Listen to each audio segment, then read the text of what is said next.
Hi there, I'm Ms. Deprez, and today you're watching a video which is going to be the first one in a small series about how to make pop-ups for pop-up books. If you were in one of my third grade classes, you've done some of this before, and maybe even you can show some of your family how you did these things as we go along in our creation. I don't have any pop-up books here in my house, I have discovered. So instead of showing you a pop-up book right now, I'm just going to put one up on the screen. But you can see that there's all types of different pop-up books. Some of them have really complicated folds. One that I really love that I've shared with my students in school is Alice in Wonderland. Beautiful pop-ups in that book. Very complicated, some of the designs. But pop-up books can also be fun when they're very simple. There are two main types of folds that you make in pop-up books. There are some more complicated things that you can do in pop-ups, but we're going to just concentrate on those two main types that most pop-up books are going to incorporate these two types of folds. The first fold is called a V-fold. It is called a V-fold because it has a V shape to it. What is a V shape? Well, it is just like the letter V. Okay, so we're going to be doing a small example of this today. The other fold that we're going to do today is a parallel fold.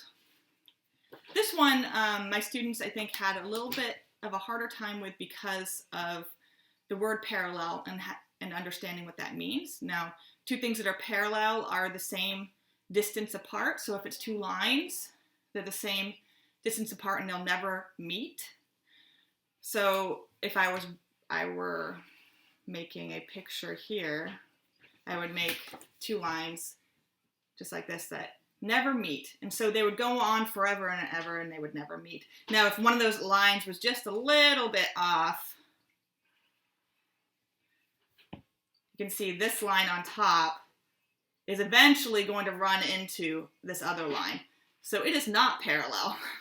These two lines are parallel to each other, though. In order to practice, we're going to start with a really simple pop-up fold, and that is going to be the basis for the things that we do in the future. And to do this, I recommend having two sheets of some kind of heavyweight paper. So it's almost like it's thicker than copy paper. It's almost like a cardstock.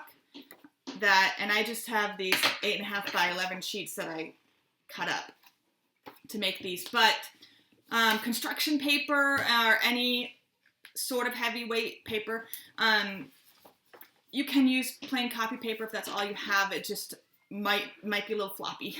It might not work out quite as well as a pop-up, but if that's what you have, that's what you have. So first, just to practice, first thing we're going to do is fold one of your index cards, or I say no, index cards is what we used in school to do this. And you're going to make a really nice crease down the middle. We call this hamburger fold, right? And it's folded this way.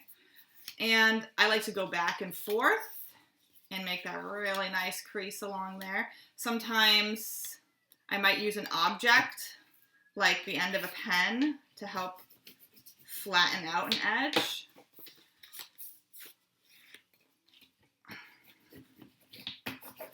Okay. So now I have a really nice flexible piece here. Now, whenever we make a cut, we always cut on the fold. When I say on the fold, I mean this part right here. If you're one of my third graders, you might also recognize this as a mountain, right? We talked about mountain folds versus valley folds. So on the top of our mountain is where we're going to be making all of our cuts. If you make your cuts on this side, the open side, it will not work, okay?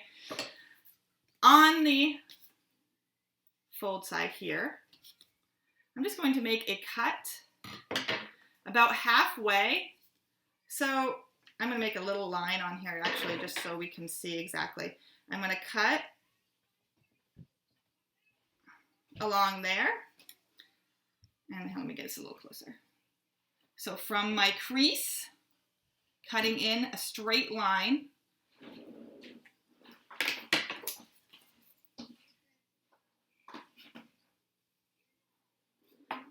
So it only goes about halfway through.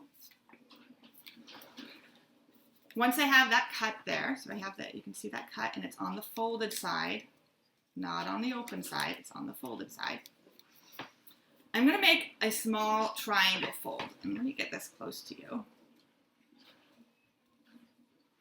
I'm folding this down to a little triangle.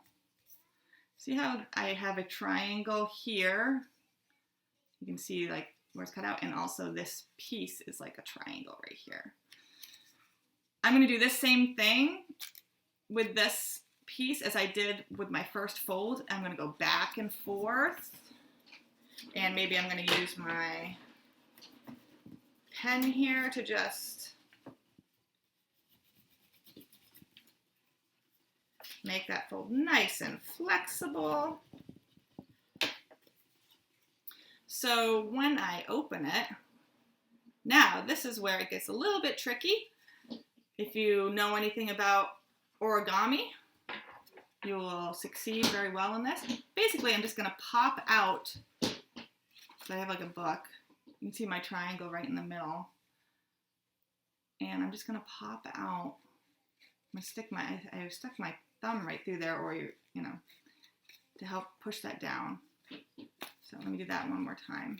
So when I open it up, kind of just pushing out with my finger to make that fold. You can kind of see how that is. So when I open this up, you can see how it's almost like a mouth, opening and closing. So that is a V fold. And there are some books that would cut right into the page like this to make a V fold, but often you see the V fold on the surface of the page. So we will go over that. I'll do that in a future video, okay? But this is just an example to show you, just to start out, because all of our folds are going to be really similar to how this is working right now. And I want you guys all to know how that works. So when I open this up. Okay. All right, so now let's do a parallel fold. Again, hamburger folding my index card. Make a really nice and crisp crease.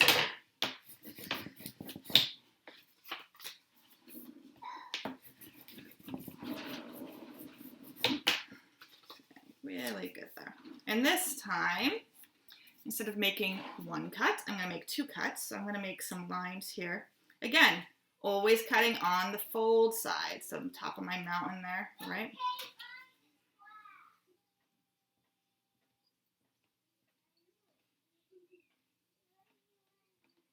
It doesn't really matter where you do this. Somewhere in the middle is fine. But you can see I made two parallel lines that go about to the middle of this card here. Okay. And I'm going to cut on those lines right into the middle, just along the lines.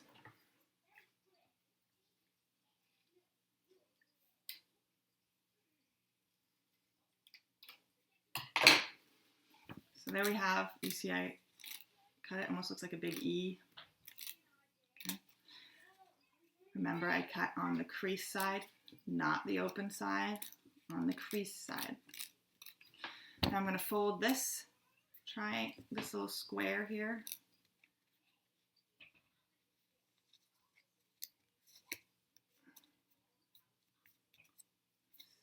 Okay, so I folded that in. I'm going to go back and forth with it, just like I did the other one, right? So it's nice and flexible here. And I'll use my marker.